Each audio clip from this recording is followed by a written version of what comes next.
xaflad ballaaran oo lagu soo dhaweynayay xujeydii sanadkan ka timid gobolka Shabeellada Hoose ee wax ka mid ka ahayd xujeyda sanadkan gudanaysa waajibaadka xajka ayaa lagu qabtay magaalada Jidda ee wadanka Saudi Arabia waxaana warbixinta warka inooga soo diray magaalada Jidda wariyeena Fartuun Dhakhtar.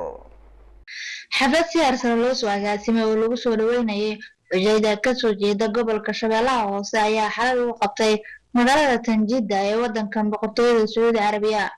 xafladan ay soo qaban qaabiyeen jaaliyada gobolka Shabeellaha Hoose ee magaalada Jidda ayaa waxaa ka qayb galay qaybaha kala duwan ee bulshada iyagoo si buuxda u taageeray nabadii uu soo qaaday Jenaraal Cabdullaahi Cali Axmed Waafo. inta soo xaadirtay aad iyo aad ayaad u mahadsantihiin.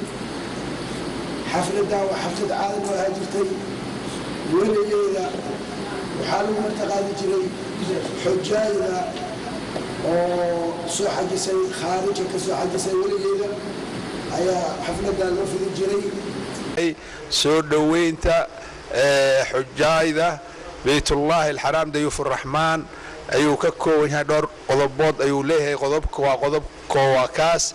qodobka labaad isagana oo barbar socdaa nabadii oo soo qaaday Jenaraal Cabdullaahi Cali Axmed Waafo ayaa soo dhaweynaynaa waana taageeraynaa.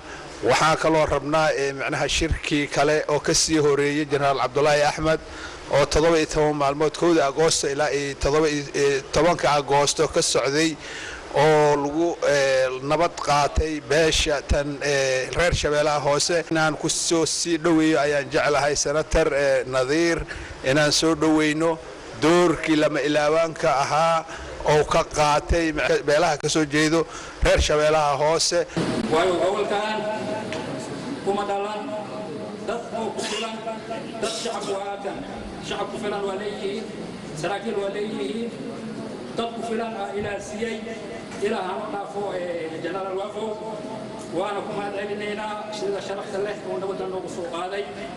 waayo nabad oo noo soo qaaday nabadaasna waxay ka madalaysaa ama ay turjumaysaa baaqi madaxweynaha oo dhahay nolol iyo nabad.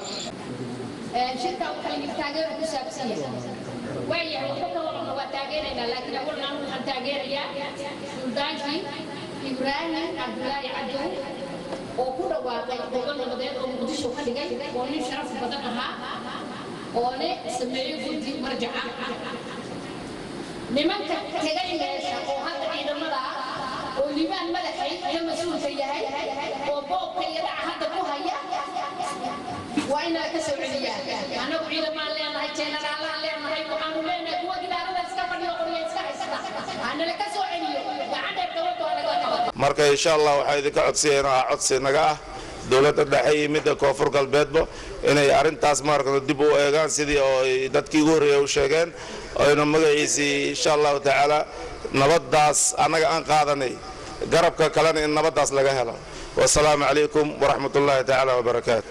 afar salli afar faatax markasto wixii xun ilaahay reew waxa waaye dadka waa isla dadkii le waay laba ma kala ah kii kala wadwada asiga u taala kii wax kala sheegay asiga u taala kii qorshe kala cusub wata asiga u taala waxa waaye ha loo duceeyo haddii hadda astoos waayeen hadda Allah nag dhaxbiix aliraad waxa waaye taas waxa la ismu tuugay.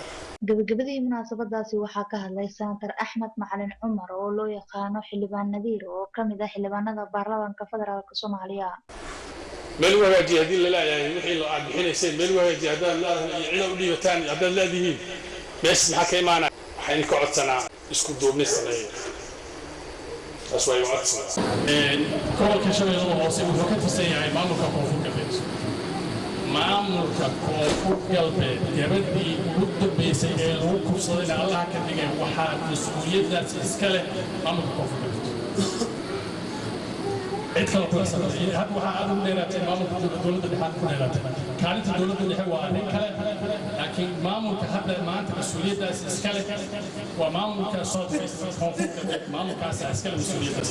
hadda waxaan maqlahay ammaan badan oo u jeedinaysaan dowladda ha ammaanina anusasan ilaa 5 sano